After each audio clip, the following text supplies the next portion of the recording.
and systems, and let's see what Unmanned are going to decide the future. Distinguished Chair, Air Marshal Tyagi sir, thank you very much for the introduction. Distinguished members on the podium, Admiral Sudan, it was a pleasure to have served under your tutelage, sir. Air Chief Marshal Tipnis, Air Marshal Chopra sir, honorable veterans, members of the Indian Armed Forces, ladies and gentlemen, I sincerely thank the Center for Air Power Studies for inviting us to be part of the 13th Jumbo International Seminar. It's been a real pleasure listening to my learned colleagues from the global industry. It's truly a privilege to be amongst such august company. I understand that I'm the last speaker for today, and I promise not to drone on. Rather, will try my level best to keep you all awake for the next 15 minutes or so. Heard that, sir?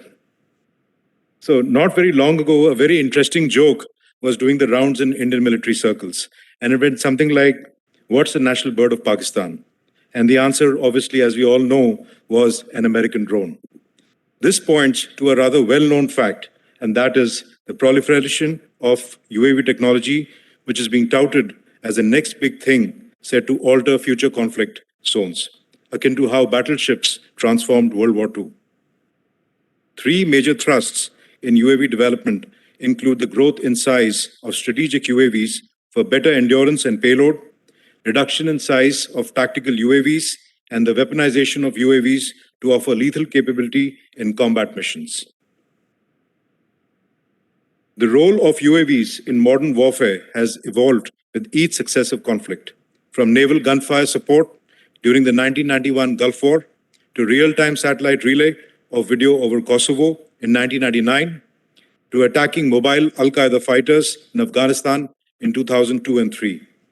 The recent Nagorno-Karabakh conflict probably sent every military think tank and strategist back to the books as it highlighted the arrival of the combat UAV, an inexpensive and cheaper option which systematically eroded Armenia's fighting capability. In the waning days of the conflict, the Azerbaijani president floated a laundry list of Armenian equipment supposedly destroyed or captured, nearly 250 tanks, 50 infantry fighting vehicles, 4 Russian-made S-300 missile defense systems, as well as 198 trucks and 17 self-propelled artillery units. He credited Turkish drones with helping his military to destroy more than $1 billion worth of Armenian equipment. Post 9/11, Afghanistan marked the formal debut of the Hellfire-carrying Predator, giving warfighters a sneak preview of what tomorrow's dedicated Unmanned Combat Aerial Vehicle, or UCAV, promises to offer. Supporting US Special Forces in search of Al-Qaeda operatives, the Predator was credited with the assassination of the terrorist chief of operations. More recently, it was widely credited with the killing of another senior Al-Qaeda figure in Yemen.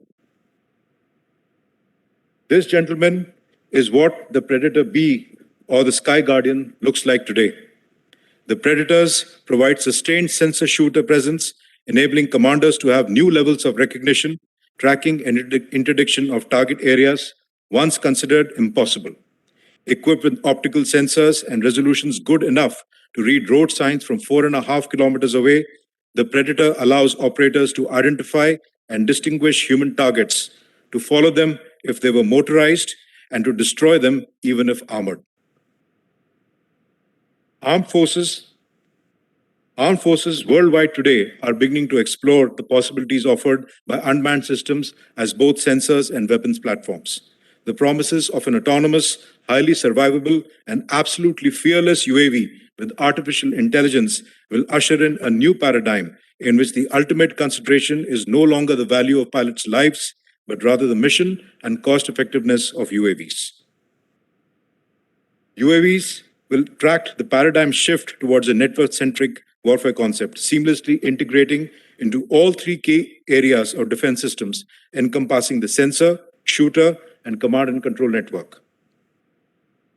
UAVs will also allow the force commander to see first, understand first, act first, and finish decisively by providing platforms for deploying sensors, weapons, and communications architecture. Operation Enduring Freedom saw the successful integration of sensor shooter and C2 data streams using Link 16 and other data link technology, including the RQ-1 Predator, the RC Rivet Joint Signals Intelligence Aircraft, the U-2 High Altitude Reconnaissance Aircraft, the E-8 J-STARS aircraft, and the RQ-4A Global Hawk. Now, over here, I beg your indulgence, indulge your attention to a very specific issue, and that is the borne cost of operating UAVs. The misconception that all classes of UAVs will be low cost and expendable has severe consequences downstream.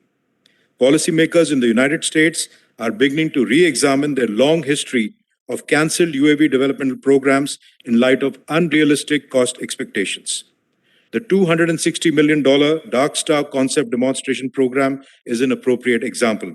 Lockheed Martin, and beg your pardon, Will, but abandoned the stealthy high-altitude endurance UAV program due to the unrealistic and unattainable unit flyaway price of US $10 million set by DARPA. Even the successful non-stealthy high-altitude counterpart, the Global Hawk, finally ended up with about $644 US million in developmental costs and a whopping $73.7 million per unit flyaway price. The graph on the left here shows payload versus air vehicle costs for various UAV classes, underlining the possibilities for present and future application set against, on the right side, an artist's depiction of the various layers of a future battlefield.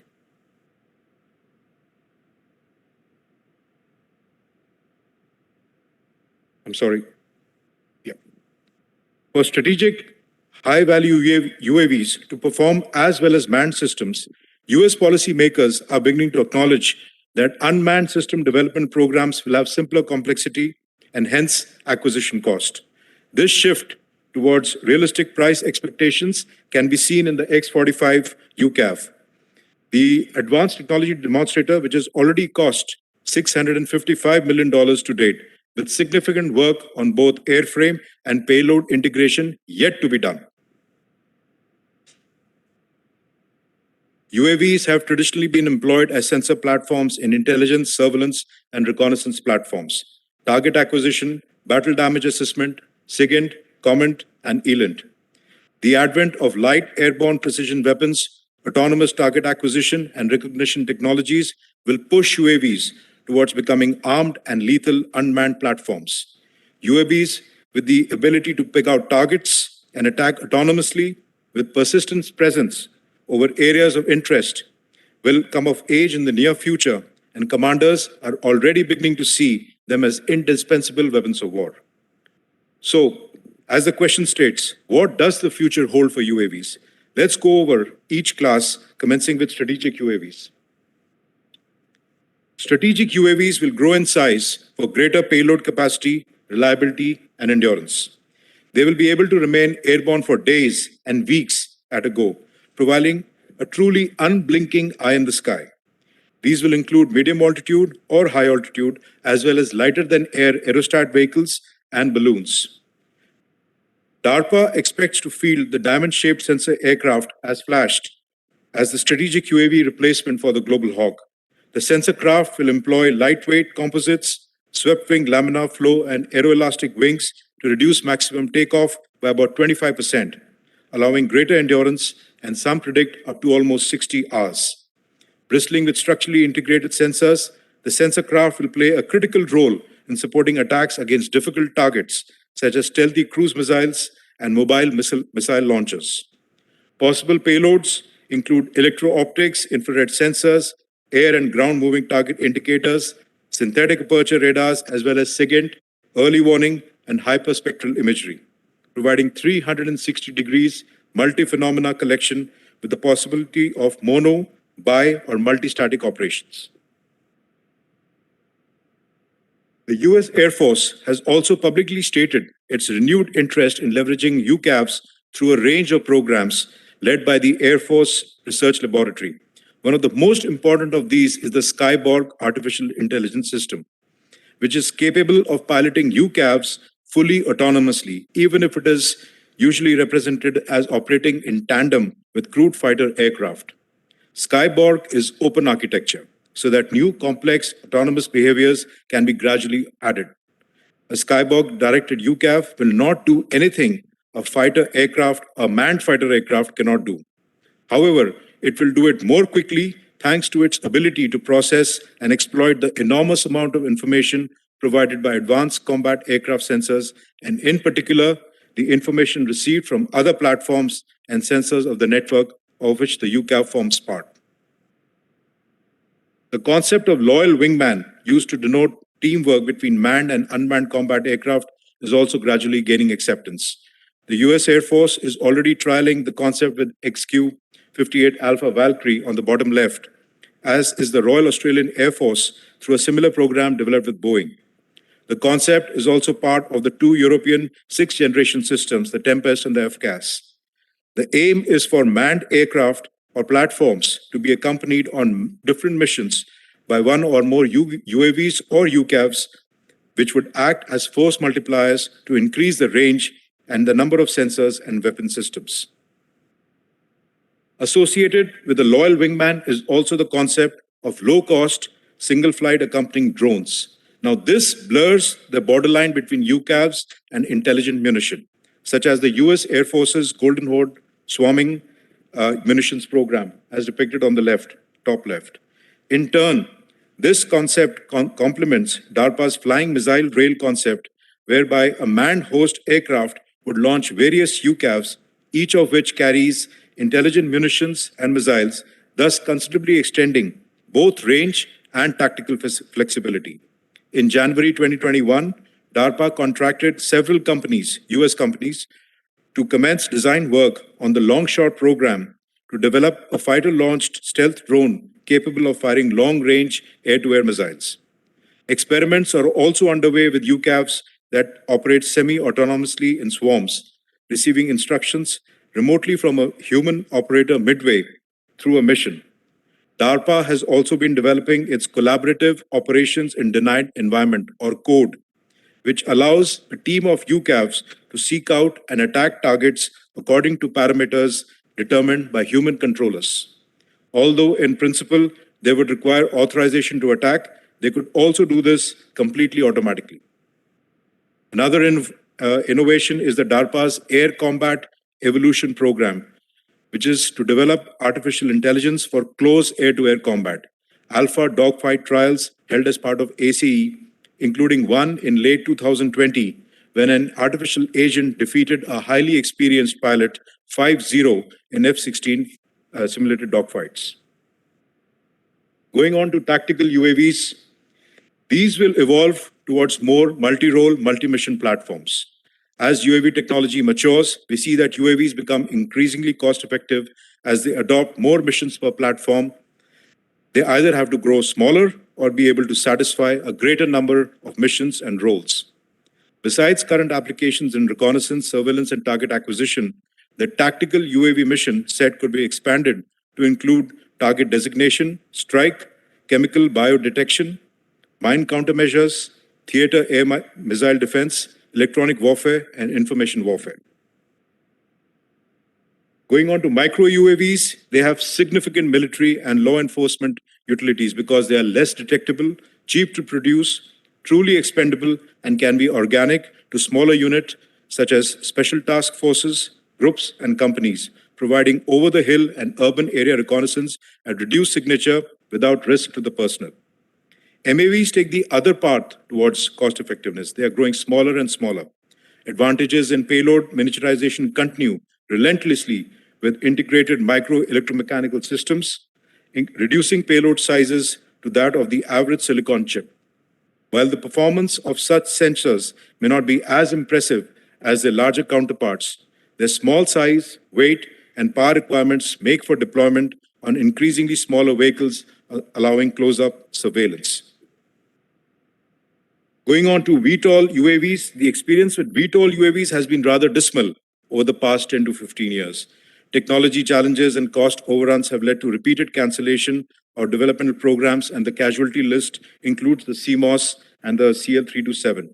However, there still remains a market for such UAVs, especially for operations where space is limited, such as surface vessels and urban warfare. Also, technological advances in areas such as shrouded rotors, composite manufacturing processes, and canard rotor wings will usher in smaller and more capable VTOL UAVs, ensuring their continued relevance in the future battlefield.